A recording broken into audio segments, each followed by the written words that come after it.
All right, so get this. China is saying they're ready for war with the U.S., and it's over fentanyl tariffs war. It sounds crazy, right? Like something out of a movie? Yeah, it's definitely not your everyday headline. It's not often you see two of the world's biggest economies threatening each other over a painkiller. Exactly. So today we're diving into a whole bunch of news articles and expert analyses to try and figure out what's really going on here. We're going to look at how this whole tariff war is escalating, and then we'll try to understand China's perspective. And of course, we have to unpack the fentanyl crisis itself. It's a lot to cover, but I think we can break it down. It's like peeling back the layers of an onion. We start with this kind of scary headline and then dig deeper to see what's really going on. Okay, so let's start with this tariff, tit for tat. The U.S. basically just raised tariffs on Chinese goods by another 10% on top of what was already there. Yeah, and these tariffs, they act like a tax on imported goods. So imagine you're buying a new TV that was made in China. Those tariffs make that TV more expensive for you, the consumer. Ouch, right in the wallet. And to make matters worse, Canada and Mexico are getting caught in the crossfire too. Yeah, they are.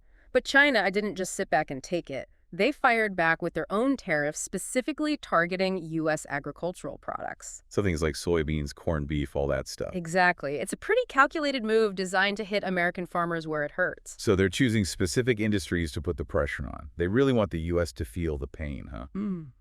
But this whole war thing, it sounds so intense. Yeah, the language is strong for sure. But we're talking about an economic war here. They're using tariffs and trade restrictions as weapons. So no actual tanks and missiles, but still a war with real consequences. Right. Think about it. Fewer soybeans being exported from the U.S. means American farmers are struggling, and that has ripple effects throughout the whole economy. It's like a domino effect. And this is where things get even more complicated because fentanyl is involved. Absolutely. It's not just about trade anymore. It's about a public health crisis. Okay, so for anyone who needs a refresher, what exactly is fentanyl? Well, it's a synthetic opioid that's like 50 to 100 times stronger than morphine. It's used legally for pain management. But it can be really dangerous if it's misused, right? Extremely dangerous. And what makes it even scarier is that it's often laced into other drugs without people even knowing. So you might think you're taking something totally different. Yeah, and then it can be deadly. And a lot of this fentanyl is coming from China. Which is why this is such a big deal between the two countries. Right. The U.S. is saying that China isn't doing enough to stop the flow of fentanyl, while China says they've cooperated and even launched awareness campaigns here in the U.S. So it's like a he said, she said kind of situation. Yeah, and it's all playing out against this backdrop of economic warfare. It's like a high-stakes poker game with everyone trying to bluff each other. Exactly. You said it. Now I'm starting to see why this whole fentanyl thing is so tangled up with the trade war. It adds a whole other level to this. It definitely does. And it makes you wonder, is China really trying to help with the fentanyl crisis, or is this all just for show? I mean, they do have a bit of a reputation for not always playing by the rules. That's a good point. So how much can we trust what they're saying about cracking down on fentanyl production? Yeah. Are they truly committed to this, or is it just convenient for them to use it as leverage in this trade war? It's hard to know for sure. We need to try to understand their perspective and what their motivations really are. Because this isn't just about economics, it's about people's lives. Absolutely. And the stakes are incredibly high for everyone involved. Okay, so let's dig into China's side of this story a bit more. They're saying that the fentanyl issue is just a weak excuse for the U.S. tariffs. Right. They're claiming they're just trying to protect their own interests. But what does that even mean? What are those interests, and how do they connect to fentanyl? Yeah, there's definitely more to this story than meets the eye, and to understand it, we need to look at the bigger picture. Like how they're targeting specific parts of the U.S. economy with their retaliatory tariffs. Exactly. Like agriculture, for example. That's not random. It's strategic. Okay, now this is where it gets interesting. So they're playing into this whole fentanyl issue, right? Oh, yeah, absolutely. It's like they're saying, you want to blame us for your drug problem? Well, we can hurt your farmers, who are like a key part of your economy. It's a power move, for sure. China's strategy is definitely multifaceted. They're trying to protect their economic interests while also pushing back against what they see as unfair accusations from the U.S. So they're basically saying, we're not going to be the scapegoat for your problems. You got it. And by targeting U.S. farmers, they're putting pressure on the American government, too. It's classic using economics as a weapon in a political battle. But how does this affect me? Like the average person, why should I care about this tariff war happening on the other side of the world? That's a great question, and here's why it matters. These tariffs have real-world consequences for everyone. For you as a consumer, it means higher prices on everyday goods. Okay, so it's not just about soybeans and TVs, it's about the stuff I buy all the time. Exactly. Think about like your favorite pair of sneakers. Chances are they were made in China. Probably, yeah. And if this trade war keeps escalating, those sneakers could become a luxury item. So my shoe game is going to suffer. That's hitting a little closer to home now. And it's not just consumers who feel the impact.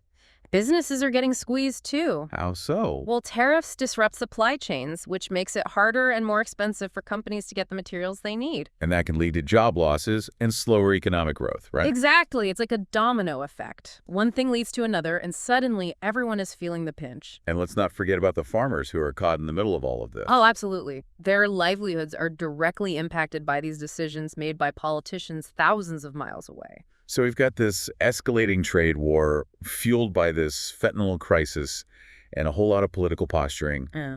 What are the long-term consequences of all of this? Where does this even end? That's the million-dollar question, and it's one that's keeping a lot of people up at night. One of the most concerning possibilities is that this trade war could lead to a decoupling of the U.S. and Chinese economies. Decoupling. That sounds intense. What does that even mean? Okay, so imagine two roommates who have been sharing everything for years. Yeah. Clothes, food bills, the whole 9 yards. Then they have this huge fight and decide to split everything up and live completely separate lives. Okay, I'm following you. That's kind of what economic decoupling would look like for the U.S. and China. They've been deeply intertwined for decades, but this trade war could force them to separate and become more independent of each other. So less trade, less investment, less cooperation between them. Right, and that could mean higher prices for basically everything, from electronics to clothing. Remember those sneakers we talked about? Yeah. They could cost twice as much. And those cheap clothes you love. Gone decoupling would disrupt global supply chains that have been built over decades, making everything more expensive and harder to get. Wow, that's a pretty scary thought. It's like this trade war could unravel the whole global economy. It's a real possibility. But I still don't get why fentanyl is such a big factor in all of this. I mean, it's obviously a terrible crisis, but it feels like it's being used as a bargaining chip in this whole economic battle. Yeah. Is the U.S. really that concerned about the fentanyl crisis, or are they just using it as leverage? It's hard to say for sure. There are probably multiple factors at play. On one hand, the U.S. is facing a devastating opioid epidemic, and they're looking for ways to stop the flow of fentanyl into the country. So there is genuine concern about the public health crisis. Yes, but there's also a political dimension to it. Blaming China for the fentanyl crisis plays well domestically. Oh, I see what you mean. It lets them point the finger at an outside enemy. Exactly. And it deflects some of the blame away from internal issues. So it's a convenient scapegoat, even if it's not entirely fair to China. That's one way to look at it. And it makes this whole situation even more complicated because you have genuine public health concerns mixed with political maneuvering and economic warfare. Yeah, it's a recipe for disaster. It definitely creates tension and mistrust, that's for sure. But what about China's perspective on all this? They say they're being unfairly blamed and that they're cooperating with the U.S. But is that true? It's tough to know for sure. I mean, they do have a history of not playing by the rules, especially when it comes to intellectual property. Right, so it makes it hard to take them at their word. They're pointing to these awareness campaigns they've funded here in the U.S. and their efforts to crack down on illegal fentanyl production. But are those genuine efforts, or are they just trying to save face? It's hard to say. But one thing's for sure. China is pushing back against the U.S. narrative. They're trying to paint themselves as a responsible actor who's being unfairly targeted. And they're using their economic power to make their point. This whole thing feels like a game of chicken, and neither side wants to swear first. But someone has to blink eventually, right? Yeah. What are the potential outcomes here? How does this play out? It's tough to predict the future, especially when it comes to international relations. But we can explore some possibilities. One scenario is that this trade war just keeps escalating, leading to further decoupling and a more fragmented global economy. So basically things get even worse. Yeah, that's a possibility. But there's also a more optimistic scenario. Oh, really? What's that? Well, maybe both sides decide to come to the negotiating table and find a way to de-escalate the situation. So a more peaceful resolution. Exactly. It's possible. Maybe they strike a new trade deal or agree to cooperate more on the fentanyl crisis. So there's a chance for things to get better. There's always a chance. But it would require both sides to compromise and find some common ground. That seems kind of hard to imagine right now. I mean, they both seem pretty dug in on this. Yeah, it's a tough situation for sure. But, one thing that might help is if they could focus on what they have in common. Shared interests. Like what? It seems like all they do is focus on their differences. Well, for one, they both want to deal with this fentanyl crisis. Hmm. It affects both countries, even if they don't agree on how to solve it. Right. If they could put aside their differences and work together on that, maybe it could build some trust. Exactly. And it might even lead to progress on some of these other issues. And they both want a stable global economy, right? Absolutely. A trade war would hurt everyone, including China. So there is some common ground there. But even if they do manage to find it, how do you actually de-escalate something like this? They can't just hit the reset button and go back to how things were. True. It would take a lot of effort and goodwill from both sides. Maybe lifting some of the tariffs, having more open and honest conversations, and finding ways to rebuild that trust. So it's not just about the economics. It's about diplomacy and communication. Definitely. It's about recognizing that both sides have legitimate concerns and finding a way to address them without resorting to these economic weapons. This has been a wild ride. We started with this crazy headline about war over fentanyl tariffs and uncovered this whole web of economic, political, and social issues. Yeah, it really shows that the world is rarely black and white. There are always multiple perspectives, complex motivations, and unintended consequences. We need to consider all of those things if we want to really understand a situation like this. Well said. So what does this all mean for the listener? Why should they care about a trade war happening on the other side of the world? It might seem kind of far removed from their everyday lives. Well, here's the thing.